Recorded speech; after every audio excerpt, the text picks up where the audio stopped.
really like this time period of gaming that we are currently in. While lots of big names in the industry stick to the live service model of games, indie gaming has focused mostly on the model where a one-time purchase will provide a complete package. And that is where I find my taste mostly aligning. I did write this before I got into Marvel Rivals, so that's a caveat. 2025 has many games that I am looking forward to that fit into that mold of a one-time purchase for a complete package. I have done a pair of videos where I named some of my most anticipated games that did not have a release date. Since finishing both of those videos, more games have been announced that got my attention. I found more that I am interested in, and a few that were featured in my videos got release dates announced. So even though they may be double dipping on multiple videos, they deserve the recognition. Some of the games on the list just have the year listed. They may hit a delay and get pushed to 2026. Who knows? It is impossible to say how the future will go. Either way, here are my games that I am looking forward to in 2025 that you should keep your eye out on. As I have said before, claymation art in motion for a game speaks to me. I said the same thing for the Ballad of Bonky. Dobbel Dungeon does something that I feel is pretty unique for the roguelite genre. It looks at the tactical RPGs with a roguelite spin on it. I grew up playing Shining Force, so while I may not play a wealth of tactical RPGs, I would like to look at them again. A game with some modern twists may be the way back into the genre.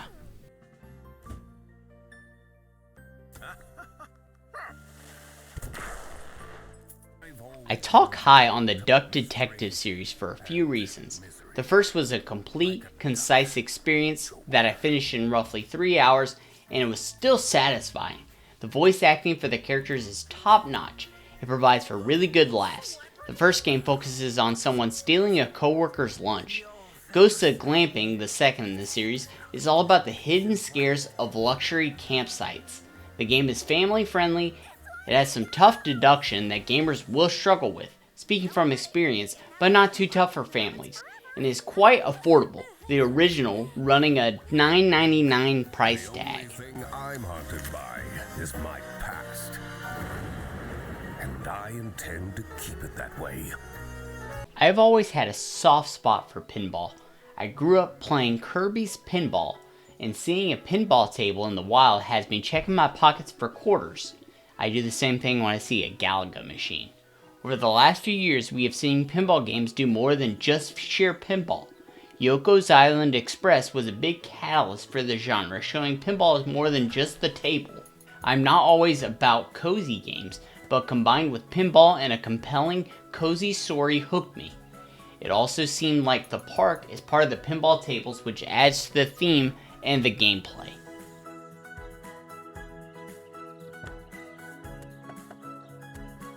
I grew up with a fascination with the Patapon series, but never had a PSP of my own to be able to experience them. So to see a new release coming out next year done by some of the creators of Patapon with outstanding visuals gets me really excited. Two things are going for me personally. A chance to experience a game inspired by one I missed out on, and a different look at the rhythm genre. It looks really cool. It will for certain be one I get.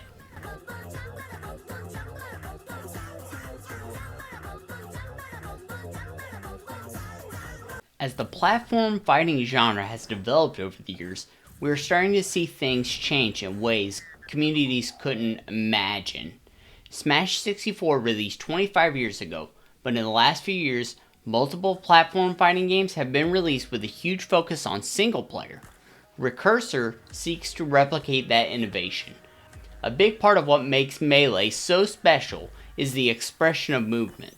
Players at the top all the way down to locals will tell you that. With a focus on movement versus simplistic attacking, I hope to see more for the future of single player platform fighters.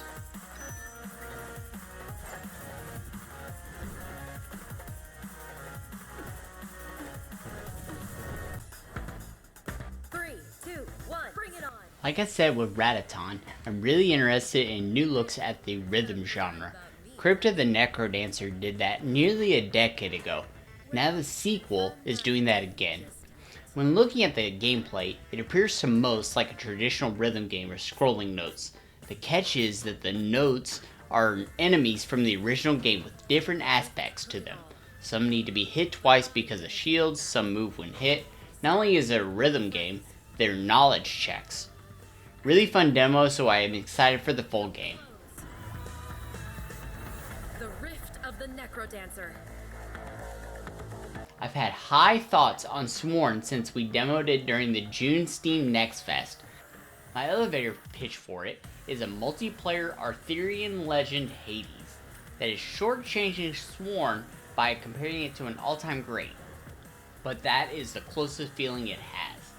What it does that makes it different is through multiple characters you can play as, very different weapons they can use, and the fact that each run does some randomness of the order of the bosses. It made for a fun time, and I am excited for their full release so my friends and I can get some runs in together.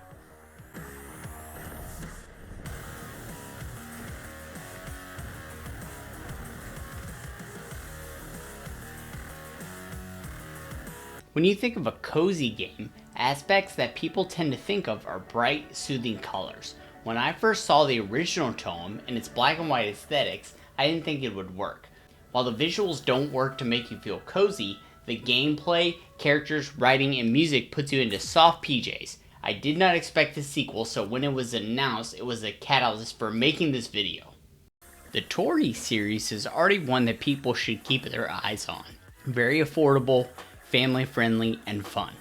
By affordable, we're talking $1 per game, which is insane. The newest game from the series, Toree Saturn, looks to update Toree with new moves while harkening to the look of the forgotten Sega console. I played the demo during the spring Steam Next Fest last year and really liked what it added. It made the game feel quite a bit faster. That and the price makes Toree Saturn a game to keep an eye on.